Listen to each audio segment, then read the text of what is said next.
Monica Mills. Hi. And she's the author, the painter, Mališka, of this exhibition that we have right now here, which is called Blurred Lines. Yeah, Blurred Lines. Thank you so much for letting me use space. It's been wonderful. Thank you, space. Space, thank you. Perfect. Obviously, I have to ask, why lines and why are they blurred? For me, Blurred Lines really points out that you can't put things in boxes. Specifically people, more specifically women. You cannot tell us how to be, what to wear, how to act, how to be quiet and sit still. If you listen carefully, we don't know how to sit still and be quiet. Okay, there's a class. Yeah. So I think, yeah, it's really important for us as women to know that there are no lines, there are no boxes that someone else can put us into. What would be your box, or what would be the challenge of somebody trying to put you in a box? I think people have tried to put me in the queer artist box, and then I did artwork that was about women who were not queer, and then people were like, oh no, she's a feminist artist, and then I'll take that box. I think that's an okay box, but for me, I think it depends what you want a feminist to be or what you think a feminist is. Personally, I think a feminist is anyone who, you know, wants women to have their own choices and to make their own choices and to have bodily autonomy. My body, my choice. I know. We've seen that thing. Do you know what happened yesterday? What happened? Somebody just put, like, it's still there. Somebody just put this handkerchief on top.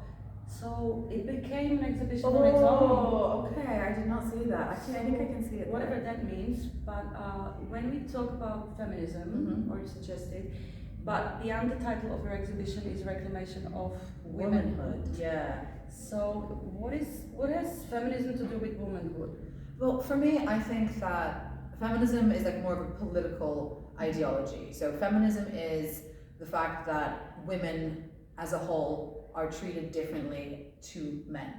And this has gone on for generations, for centuries, for millennia. I know. The reason why we don't have pockets is because men were scared of witches carrying spells in their pockets. It's been going on for that long. Whereas the reclamation of womanhood is a more personal narrative, it's a more personal journey, and it doesn't depend on what the government tells you how to be. It's how you are defining your own personality, your own womanhood.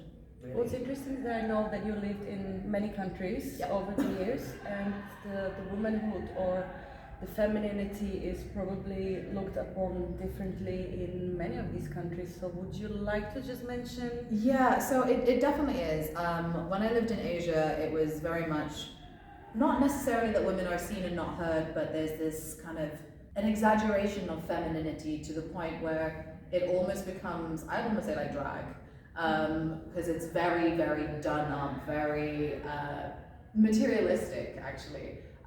In England, it's quite broad. In New Zealand, it's quite similar to England. It can be quite broad, but at the same time, there's this looking incredibly feminine. Here in the Czech Republic, I wouldn't say it's very balanced. I think there's still quite traditional roles here, but you can also find your community who ignores that. I think because of my friends in my community, I don't notice the traditional roles quite so much. Wouldn't it be similar to Portugal?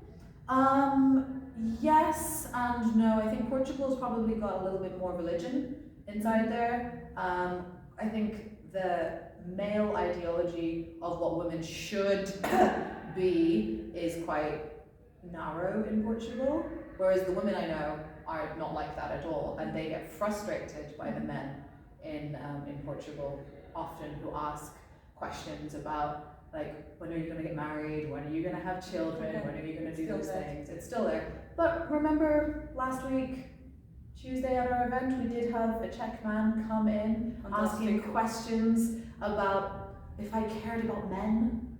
And I was like, of course, they're not mutually exclusive, but he did to say that he was a masculinist. And also he was very drunk. He was very drunk, but still probably too drunk to come to an event and without standing drinking. too close. Very close. To you. And I was like, that's not a blurred line, that is a straight up line. don't come too close. Another country was Zimbabwe. Yeah, Zimbabwe, I mean, I haven't lived there since I was a child, but it was very much gender binary.